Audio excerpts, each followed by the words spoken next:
عمرك حسيت إنك مهما حاولت تتقرب من الناس مش بيحبوك أو مش بيسمعوك؟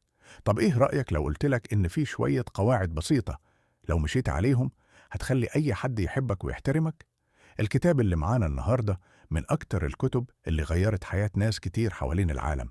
الكتاب هو إزاي تكسب الناس وتأثر فيهم، ديل كارنيجي وأنا أحمد. ودي صفحة جديدة من قناة صفحات. يلا بينا نبدأ.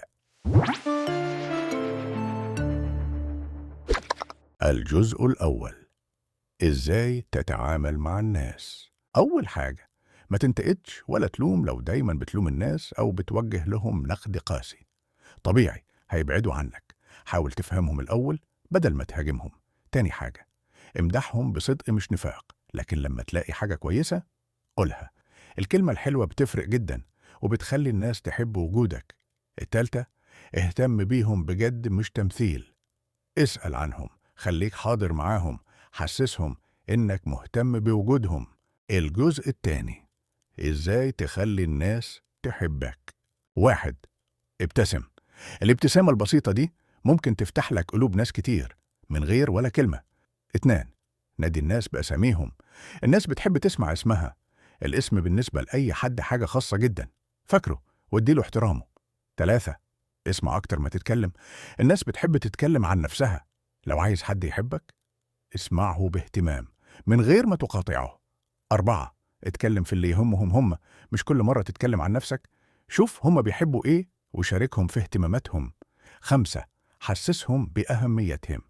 قول للناس قد إيه هم مؤثرين ومهمين، بس يكون من قلبك مش مجاملة وخلاص. الجزء الثالث: إزاي تقنع الناس برأيك. ابدأ بالحاجات اللي متفقين عليها قبل ما تقول رأيك.